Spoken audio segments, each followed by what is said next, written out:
Senhor presidente, meu cordial bom dia. Bom dia aos trabalhadores e trabalhadoras. Bom dia às companheiras aqui que lutam pela ampliação das vagas de policiais femininas no estado do Ceará. Queria dizer que essa causa é justa, essa é uma causa meritória que conta com o nosso apoio e a nossa solidariedade. Queria também cumprimentar as colegas e os colegas advogados e advogadas aqui presentes, da Ordem dos Advogados do Brasil, que comparecem aqui à Assembleia Legislativa para não mais do que defender o acesso à justiça. Meu pronunciamento de hoje, eu queria enfrentar, em especial, o tema da crise econômica e de como os poderes instituídos estão transferindo os custos desta crise econômica aos mais pobres. Aqueles e aquelas que, ao contrário, no momento de crise, deveriam ter o acesso à justiça, os serviços sociais, o acesso a serviços públicos facultado, favorecido, apoiado. Ao contrário, ataques vêm de vários frontes, As colegas que estão aqui, imagino que sonham em fazer um concurso público, no caso de vocês, para trabalhadoras da segurança pública, para que sejam policiais militares e que, portanto, possam ingressar no Estado, no aparato estatal. Saibam vocês que tramita hoje no Congresso Nacional uma lei que, na prática, congela, por exemplo, os serviços públicos, congela nomeações, congela, inclusive, reposições salariais. Eu, como servidor público federal, sinto na pele isso, porque vejo todos os dias os colegas, estou afastado pela condição de deputado, mas a minha condição de servidor público federal me coloca muito próximo a estes e a estas. Ontem, um Congresso Nacional, por 366 votos a 111, deu um golpe no futuro. Não sei se vocês sabem, ano passado, os gastos financeiros do Orçamento Geral da União alçaram a cifra de 1.322 bilhões de reais. 1 trilhão. Traduzindo isso em português claro, isso é dinheiro para banco. Isso é dinheiro que sai do seu imposto. Se você comprar essa caneta, você paga tributo. Esse tributo vai para o Orçamento Geral da União. O mecanismo da dívida pública, que nada mais é do que manter 20 mil famílias de banqueiros, de rentistas, se apropria de 42% do Orçamento Geral da União. Mas não se fala em reduzir o gasto financeiro. Congelou-se o gasto social, a saúde do seu filho, a educação do seu filho, a proteção social do seu filho. Nós estamos em 2016. Até 2037, os gastos sociais serão, no máximo, acrescidos da inflação do ano anterior. Você sabe quanto é que custa o Bolsa Família total? 28 bi. Dá 0,5% do PIB. O Bolsa Banqueiro custa 17% do PIB, 1 trilhão de reais. Por isso que os poderes instituídos, portanto, eles ocupam-se de legitimar golpe atrás de golpe, transferindo ao mais pobre, sobretudo, o custo da crise. Nos deparamos agora com uma mensagem vinda a esta casa do Tribunal de Justiça. Claro, a Constituição lhe permite autonomia para dar iniciativa às leis. E o Tribunal de Justiça, que ano passado já havia tentado um aumento gigantesco das custas judiciais, tenta mais uma vez transferir o custo da sua crise financeira orçamentária para a elevação das custas judiciais.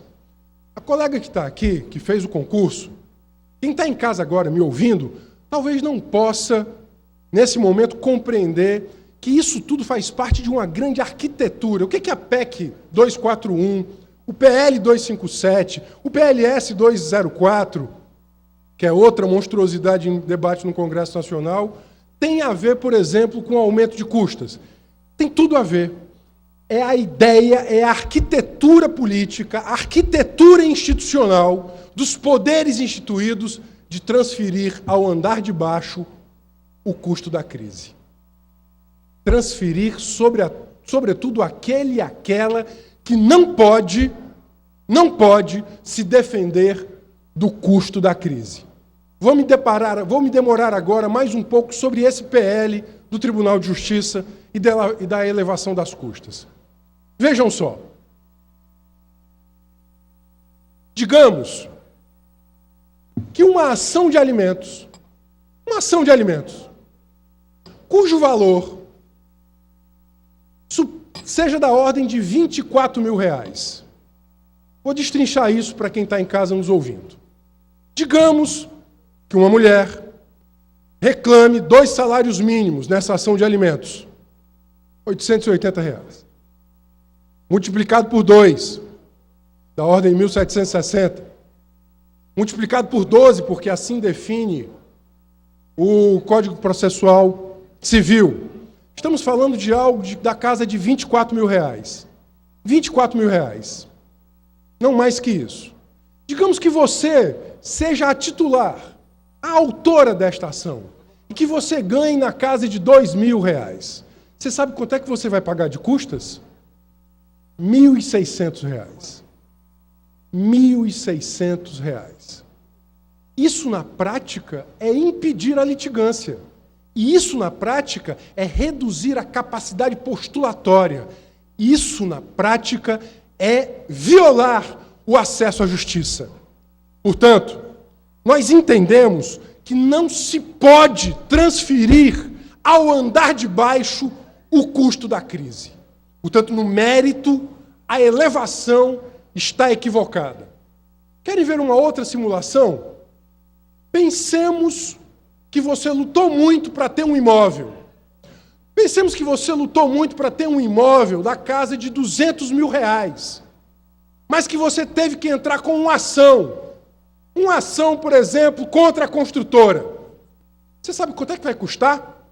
Algo da casa de R$6 mil a R$7 mil para dar entrada na ação. Portanto, nós temos, por exemplo, uma ação de consumidor. Uma ação de consumidor individual da ordem de R$100 mil. Ela vai custar R$3 mil, só de custas. Vocês que estão me ouvindo em casa agora, pela Rádio Assembleia, que estão me vendo pela TV Assembleia, vocês acham que isso é razoável? Vocês acham que isso é justo? Entendendo o critério de justiça como o critério mais legítimo, que é aquele que é o de facultar oportunidades àquele e àquela que reivindica o direito. Quando vocês vêm aqui, tanto os advogados, as advogadas, as policiais femininas, elas estão reivindicando justiça. Quando vêm aqui os estudantes, estão reivindicando justiça. Estão reivindicando oportunidade. Justiça como oportunidade. Portanto, nessas 3 simulações que fiz, de uma ação de 20 mil, com custas de 1.437, de uma ação de 100 mil, com custas de 2.954, uma ação de 250 mil, com custas de 6.076, me perdoem a franqueza, mas nós estamos aqui com o voto popular para que sejamos francos, sinceros, combativos e que, sobretudo, não sejamos subservientes. Não sejamos subservientes a quaisquer poderes. A quaisquer poderes. A quaisquer poderes. Portanto, eu quero dizer que isto não é justo. Este não é um tema da advocacia cearense. Pode parecer, Pode parecer, mas não é. Ele faz parte de um conjunto de medidas que estão sendo tomadas pelos poderes instituídos, em que, sobretudo, oneram o orçamento doméstico, oneram.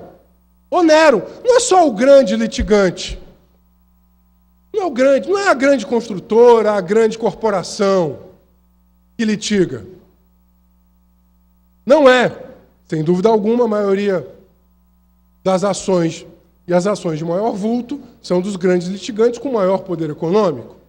Mas não se trata somente destes, mas se trata, sobretudo, de como financiar o acesso à justiça e financiar a própria prestação jurisdicional em tempos de crise, em termos que sejam acessíveis.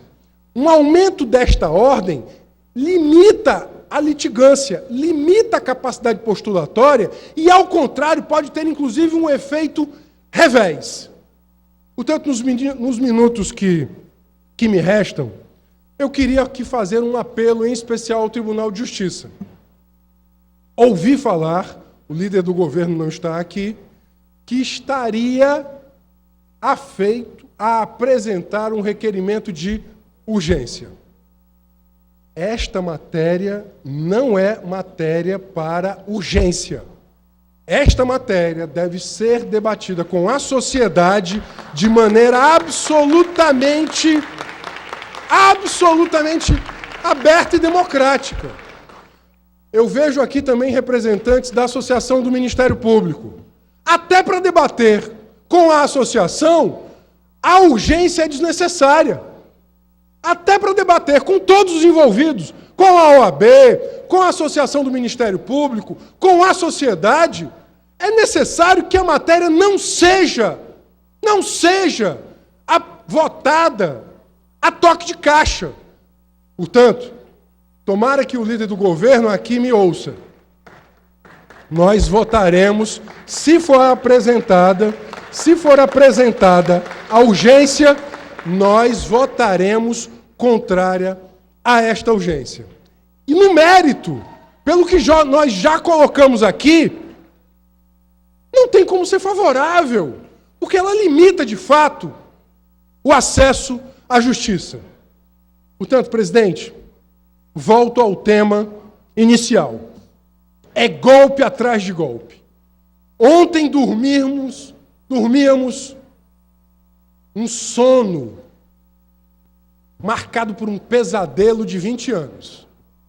20 anos a PEC 241 vai nos atravessar, caso não a vençamos nos próximos anos. Ontem, o IPEA lançava uma nota, o Instituto de Pesquisa Econômica Aplicada, calculando que só da saúde a PEC 241 vai retirar, em 20 anos, 757 bilhões de reais. Deputado, só 30 segundos. 757 bilhões de reais. Hoje, acordamos aqui com a notícia desta urgência. Portanto, não se pode transferir o custo da crise econômica a quem não deu origem à crise econômica. Não foi a mulher que pleiteia alimentos, não foi a servidora pública, não foi o pequeno consumidor, não foi o trabalhador advogado que deu origem à crise, mas foi, sobretudo, uma política macroeconômica que, em especial, beneficiou os grandes bancos, o mercado financeiro, que amealha hoje este setor 42% do orçamento da União. Deputado Carlos Felipe. Deputados, eu queria só saudar a Ordem dos Advogados do Brasil, aqui presentes, e dizer que fiquei orgulhoso, porque a Ordem do Ceará foi a única ordem que não se postou ao lado do golpe.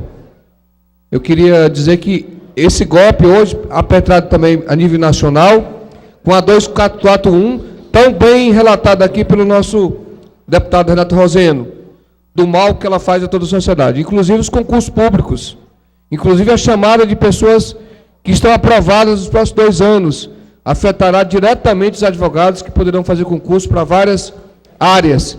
E é importante que a ordem se posicione. Uma demonstração de que a ordem do Ceará estava correta naquele momento.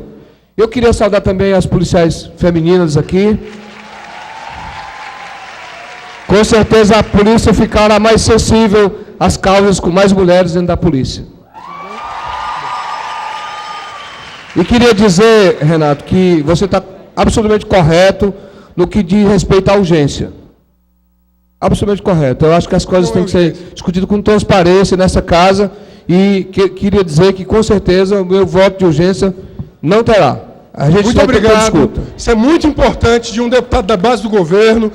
Eu queria muito que o líder do governo aqui me desse 10 segundos de atenção. O deputado Evandro Leitão havia me referenciado de forma respeitosa a Vossa Excelência, dizendo que esta matéria não é uma matéria de urgência e que, portanto, nós não precisamos de votação de urgência desta matéria, e aqui, inclusive, há deputados que já revelam seu voto contrário a qualquer urgência dessa matéria, tendo em vista que ela deve ser debatida amplamente, não só com os advogados e advogadas, o Ministério Público, mas com toda a sociedade, tendo em vista que o acesso à justiça... Soleniência, 30 segundos. Para concluir, deputado Renato Rosena, 30 segundos. Que o acesso à justiça é um direito fundamental, inscrito na Carta de 88, e que não se pode, no momento, há ataques ao projeto de Constituição de 88, como aquele que foi desferido ontem pelo Congresso Nacional, nós não podemos nos calar. De golpe em golpe, se desmonta o projeto de Estado democrático e de direito de 88. Foi